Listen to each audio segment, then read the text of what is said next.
Hi, this is Dr. Kerry Johnson. Over the years, I've been asked to put together all of our sales part of our coaching into one video. I've always been tempted to make this a few hours, maybe a couple of days, but it's a little bit like an outline for a book.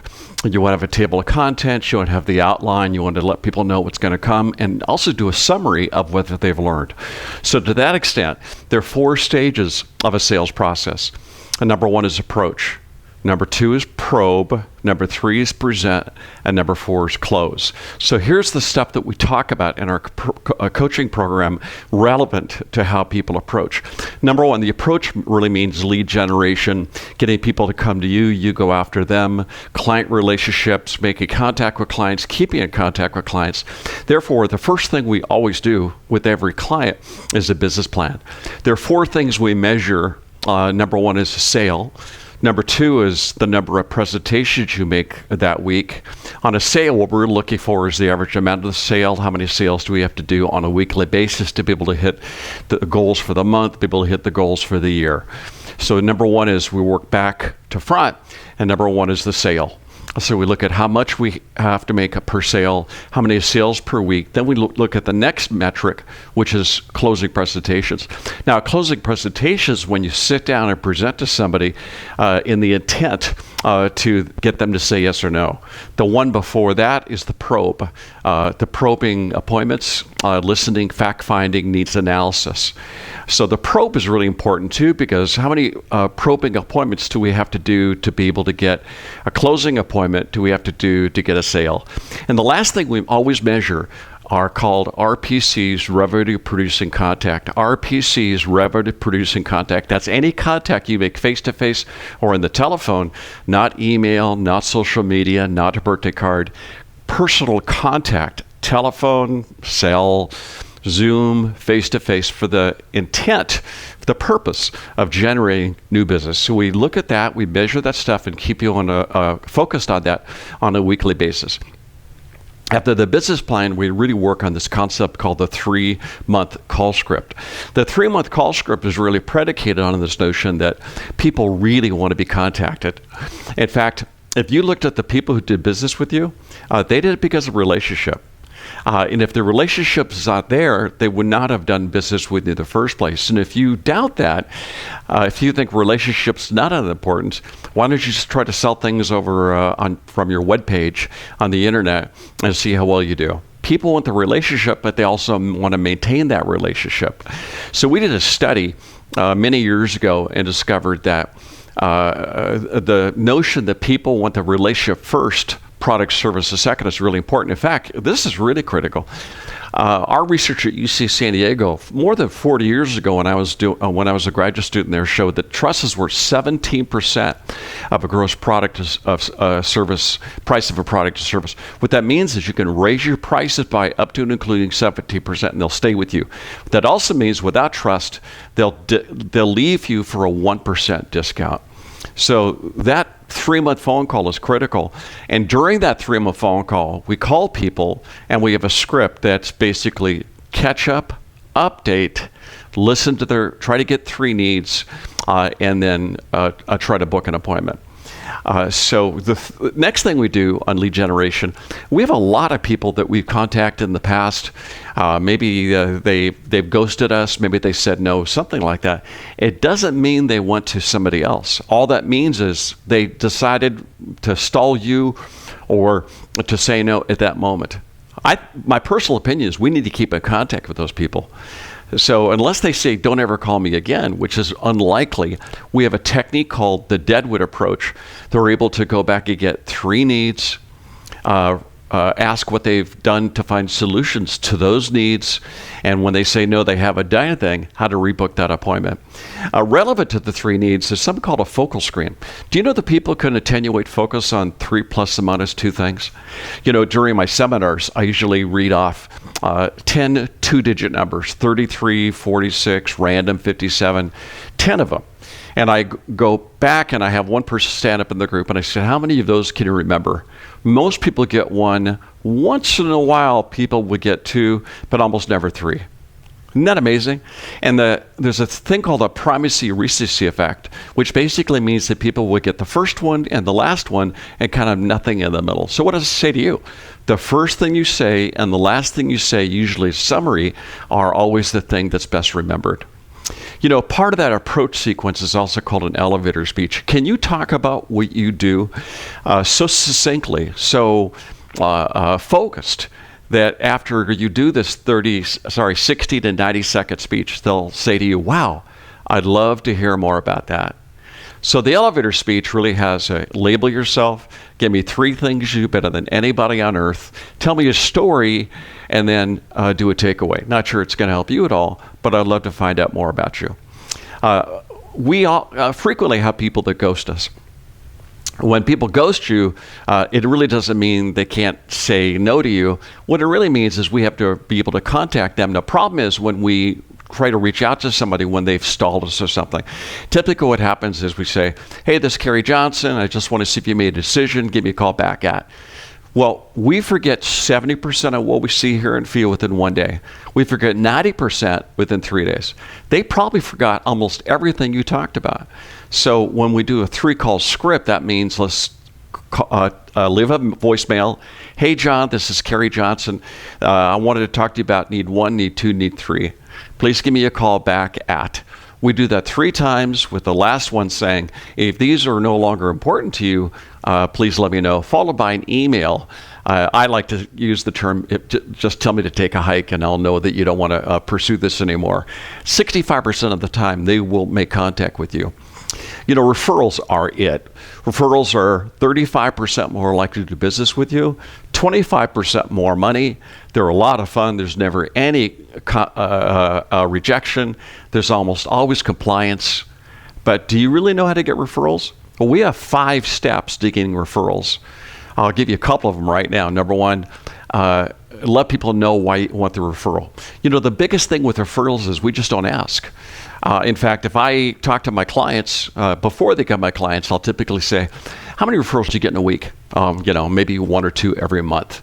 Why is that? And they have lots of excuses. I don't feel comfortable. I don't want to be pushy. The bottom line is they just never mention it. So we've actually come up with 5 ways of getting referrals, which are elegant, smooth, conversational, that people will never, ever feel pushed by you. And I'll give you a hint. The best one is just listen for people to name drop. People always talk about their friends, their relatives, their neighbors, their colleagues, their associates. And what I typically do is I say, who are you talking about? Oh, that's Mike. Got it. What does Mike do?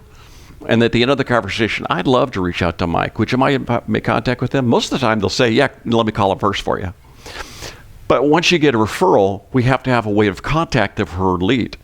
And typically what we do is we say, hey, this is Kerry Johnson. Don told me to call you. He says you're a good guy. Hey, you want to book an appointment? Well, firstly, they don't know who you are. Secondly, we have to do a lot more than just ask for an appointment. We have to know something about their life. We have to be able to do a really killer elevator speech so they know who we are. Then we have to listen for a bit, book the appointment. And there's a whole step-by-step process to do that too. But the real great way of getting referrals is really client events. Client events are wonderful. In fact, most of my clients now don't do anything except just keep in contact with their clients. They've segmented their clients into A, B, and C. A are the really great people who refer people to you. They've given you commission you really enjoy. Number 2 are Bs who could become As. If you've spent more time talking to them. And every 3 months, they're going to become A's pretty quickly. And number 3 are C's. C's are people that can't give you the amount of commission, the sales you want. You're ambivalent about the relationship. And if you got referred from a C, you just get more C's. So let's really focus on the E's and B's. We do client events. We incentivize those clients to come to an event and bring a guest. But incentivize basically means we offer to put their name into a raffle for a free dinner for 2 at a free iPad, something like that. If they bring somebody, that's their ticket to be put in the raffle. And we have a lot of little things you could do also. For example, get the name of the person beforehand. If they could come, wonderful. If they can't come, we still have their referral. You know, seminars are really wonderful. Most of my clients do seminars. Most of my clients will either do a cold seminar, in which they'll go out to have a dinner. They'll have people go to an event. So even the client events are seminars. Well, we have a way of booking more than 85% of the people in the room for the seminar through what we call a 5-step appointment generation process. So it's really focused on getting people to rate 1 through 5. 1 is they don't care, 5 if they really care, or something in between. So for example, the questions could be, how many of you are worried about running out of money during retirement for retirement planning? In the mortgage business, you might say, how many of you would love to be able to swap out for a new loan in case interest rates go down? How many of you would love to have special financing when you want to buy investment properties? Put down a 1 if you're not concerned, 5 if you're very concerned, I think in between. So we say to those people, raise your hand if you marked 3 or higher for any one of those questions. Well, 90% of the room are going to raise their hands. Great. Mark down the box that says, yep, I'd love to book an appointment. And then how do you follow up on those appointments? And one of those ways of following up is to use a technique called bridging, which we're going to talk about in a couple of minutes. So pre-screening is also a really important thing for seminars. If I called people ahead of time and I tried to find out some key questions, what motivated you to come to the seminar? What were you most wanting to hear about? What about your career? I know how much they make, how much they have. I know a lot more about them. They're 3 times as likely to book appointments to seminars if they just showed up without me calling them ahead of time. And the last part of the approach are called COI referrals, Centers of Influence. COI, Center of Influence. A lot of my clients will get referrals from CPAs, estate planning attorneys. One of my clients gets referrals from architects. Another one of my clients gets referrals from realtors. Another one of my clients gets referrals from attorneys. But how do you approach those people? How do you get a relationship in which they want to give you those referrals? Okay, so that's approach. Number 2 is probe. Probing is the most important thing you'll ever do in getting business. Probing is more important than any other step. The better you probe, the less you have to close. The better you probe, the longer people stay closed. And the better you probe, the quicker they close themselves and their friends for you. So, part of that probing program is what I call the 7-step probe. Number 1 is calibration. Number 2 is the elevator speech. Number 3 is agenda. So calibration is really, we're looking at people's behavior. We're listening to how they talk. And for later on, we're looking for changes in behavior. Well, how have they changed? If they talk really fast and all of a sudden they start speaking slower during the meeting, that means something. If they make really good eye contact and they look away like this, that means a lot. So it's not the words that are communicated. It's everything. It's everything within the words, the body language, the voice, pace, timbre, rhythm, tone, everything about that person. I want to pay attention to. I want to know who the people are and how they've changed during the appointment. The bridge is really critical. The bridge is a way to listen people into doing business with you. So number 1, I'll give you all 5 steps. Number 1 is introductory sentence. Tell me about your business. Number 2, get 3 needs. Remember we talked about how important needs are? Well, if I could get 1 need from somebody, there's a 35% chance to do business with me. If I could get 2 needs, it goes up to 56%. And if I could get 3 needs, it goes up to 92% chance people will do business with me. So those needs are really important. Now, with needs though, it's also important to recap. So I want to recap what they've said by saying something like, so if I heard you correctly, you said 1, 2, 3. Did I get that right? Now, the reason that's important is that U.S. Trust discovered that 86% of the population did business because they felt understood. Only 6% did business because they were made to understand. You know what that means? That means the more you talk, the more you persuade, the more you sell, the less they buy. The more you listen, the more you pay attention, the more people feel understood, the more they buy. And the last part then is trial close. I want to get people to commit to a decision. So if we could take a look at those things, would that be helpful for you? If we could focus on those things in our next meeting, would that be the right way to go? So part of that probe is also called the upsell. So the upsell is another way of using a concept called hurt and rescue. Every infomercial in the world is focused on hurt and rescue. Let me tell you the issue. What's your plan? Does that concern you? Here's the problem if it's not concerning for you. Does that concern you now? When you buy pots and pans, they have a thing that you play your Bluetooth through your car. My friend created this thing called Jupiter Jack. He bought a Shelby GT because of the 1% profit he got on that thing, but it was a big seller. He put the thing on there. It's always, I'm out of control. I'm going to hit that guy. Oh, Jupiter Jack saved my life. I love this. Now I can really do all the things I want to do. So that's called Hurt and Rescue. And there's a way you can actually implement and use Hurt and Rescue very effectively. And then we're going to work on a cool technique called the wedge. You ever work with somebody who was working with somebody else? You had a competitor?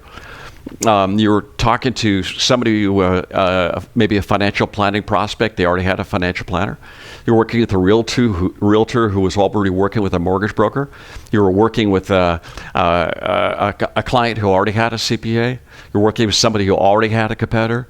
Well, the wedge is a really cool technique in which we find out not only how do they decide to do business with that person, what would they like to see changed, and if they could have everything perfect, what would that be? And we're going to ask, are you 100% sure, beyond a shot of a doubt, you're going to get those things? 100% sure, no doubt. I don't know.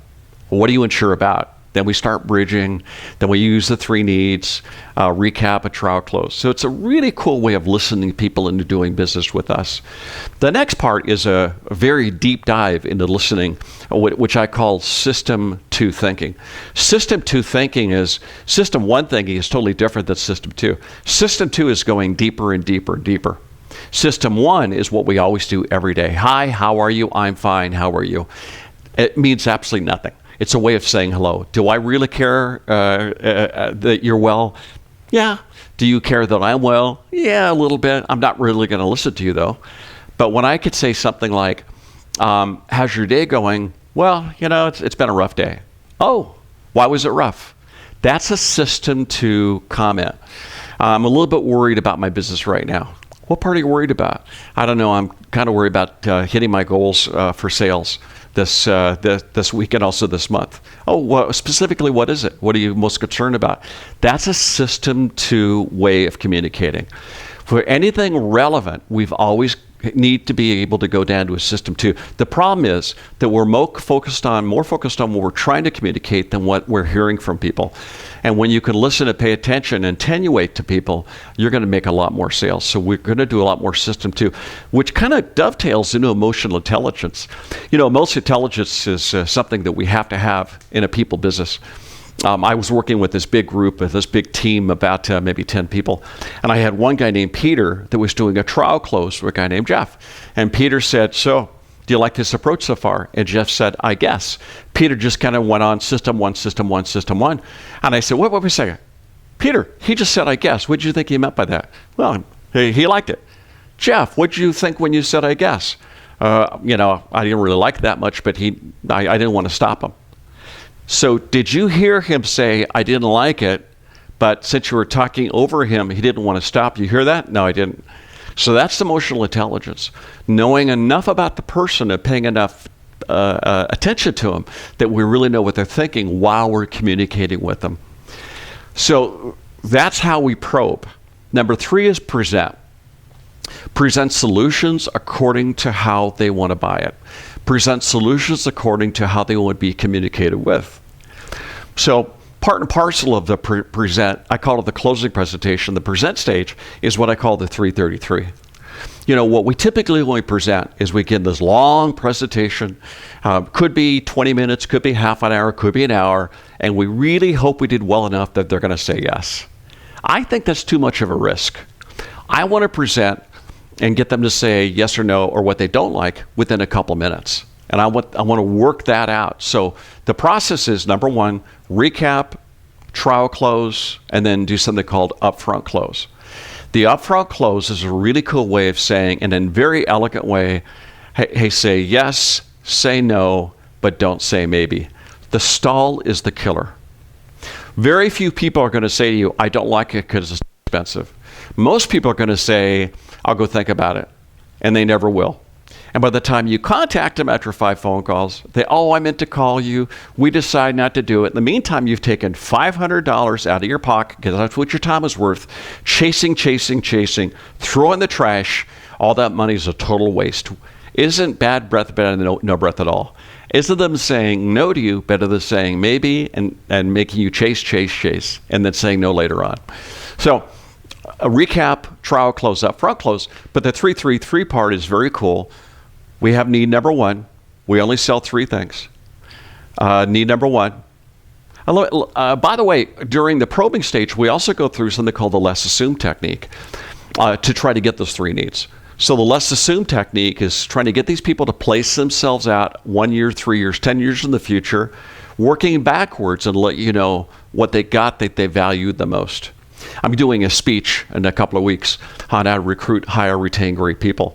And I interviewed a couple of the attendees, and I said, let's kind of assume the meeting is over on hiring and recruiting. What happened to let you know that you got exactly what you wanted from the presentation? Both of the people that I talked to said, interviewing, I became a much better interviewer. Now, I could have gone 10 directions on the presentation, but when I heard that, now I know that I'm going to talk about the 11 key questions, how to weight the questions, on how to try to let them know how people are telling the truth or lying by the way they move their eyes and the words they use. It's a fabulous technique to try to find those 3 needs. So recap, trial close, upfront close. The 3-3-3 part then is need number 1, solution number 1, tell a story to illustrate the solution, and the trial close. So I know one of your concerns is volatility. Let me tell you how we're going to be able to get through that volatility part. Here's a story about Don and Michelle and what they did. Trial close. Does also seem like the right approach for you. If they say, great, sure does, I'm going to move on. If they say, no, we're still concerned about, I'm going to stop there. I'm going to try to talk through their concerns, but I am not going to move on until I got their buy-in for that need before I go to number 2. Need number 2 is rinse and repeat. Need number 2, solution number 2, any questions, story, trial close. Need number 3, solution, question, story, trial close, and at the very end, I'm going to go into one last thing, which is the trial close. Does all this stuff we just talked about seem like the right approach? What are they going to say no? They just said yes 3 times. They're not going to say no. Your closing ratio is going to go up through the roof. It's going to be at least 90% or more. We're also going to talk, not everybody says, well, no or yes. Some people will still stall you. So we're going to talk through the 9 steps of overcoming the toughest objections, including, let me go think about it. And by the way, it's not having a great objection handling response. It's really listening to them and try to find out the real objection and what's behind the objection. And we're also going to, again, incorporate stories. The 4th stage of the process then is closing. Closing is the least important part of the process. What's the most important part? Probing. The more you listen, the more effective you're going to be. The more you talk, less is more. The more you talk, the less effective, the lower your closing ratio. So therefore, we're going to talk about the 3 best ways to close based on their income level and level of sophistication. People want to be closed separately, differently, depending on who they are. There's only 2 reasons why people say no to you. Do you know what they are? Number 1, they're confused. You talked to too much stuff, you went through too much information, they're confused. And number 2 is they don't trust. Now, I bet you're a very trustworthy person. The more salesy you get, the less trust they have in you. Hey, if we could talk about some solutions, would you be interested? That's a sales term. It makes people feel defensive. Hey, if we could get through this, any reason why you wouldn't want to do business with us? They feel defensive. You're selling them, and they know it. The more salesy you are, the more manipulative you seem, and the lower your closing ratio is. So therefore, we've really got to make sure that we don't sell. And also, number 2, we make sure that people really feel like they understand, which is why we limit them to 3 needs, 3 solutions. Buying signals are really critical. Do you know that people want to buy long before you want to stop talking? People want to buy from you pretty quickly. And if you can learn these skills, what to look for, what they say, you could do a trial close. That seems like you like this approach, don't you? Yeah. How do we get this thing started? Good buying signal. The opposite of the buying signal, though, are called stress cues. And stress cues are when people feel pushed, pressed, uneasy, diseased. It doesn't always mean that you're selling too hard. Sometimes it means they're putting pressure on themselves, or it's really not the right time. They're going through some stress. They're having some issues right now. And what do you say to those people? You acknowledge the stress. You say, I could tell something is concerning right now. What are you going through? What are you thinking about? They'll let you know. They usually tell you. We want to deal with people who feel comfortable and understand or don't feel manipulated by us. Conserving the sale is really important too, because I don't want to sell something and have people call me or send me a note the day afterwards say, we decided not to do it. So especially when you're in a business and people can cancel pretty quickly, like the mortgage business, real estate listings, life insurance, financial planning, I want to make sure that when people say yes to something, someone's not going to call them and talk them out of it, or they feel comfortable and they're not going to call me back the next day and say, no, I decided not to do it. How do you conserve the sale? Trust, as we've said before, is the most important thing that you do. I said listening was, but trust is even more important because trust encompasses listening. So we also have talked or will talk about how to guess trust in 3 minutes by matching and mirroring your pace, pitch, tone, rhythm. And then we're also going to talk about how to use keywords when we talk to people. So those are the 4 steps: approach, probe, present, close. Advanced skills, once we get the basic stuff, are NLP, Neuro-Linguistic Programming. I could tell your buying style and how you think by the way you move your eyes and the words you use. The way you move your eyes during a conversation and the words you use. Very important stuff, and that really gets into some deep system 2 thinking. Body language is important too, because when people cross their arms, they're defensive. When people lean forward, they're interested. But what if it's 50 degrees outside? What if they're cold? How would you know the difference? That's where body language comes in. That's where calibration comes in. Influence is important too, because influence works on things like reciprocity. When I do something for you, do you feel compelled to reciprocate something back? Contrast, compare, social proof, testimonials, all those things have a big impact on people. Touch of persuasion does too. Do you know that research from University of Minnesota has shown that if I touch somebody on the arm, just like that, just a tap, it'll increase memory by 83% for only that thing I tapped them on. Things like the 12 most persuasive words you can use in the English language. Social styles is important too. People fit pretty neatly into 4 quadrants. Driver, expressive, analytical, amiable. If I could size you up pretty quickly, and if I know your predominant style, I could communicate in that style, and I can usually make more sales. So there you have it. The whole sales part, management too. We do marketing also, how to recruit, hire, retain great people. But this sales part has these various modules. And that's an overview. And if you can master all those modules, holy cow, your income will at least double. People will say no to you very rarely, and the business can be a heck of a lot more fun.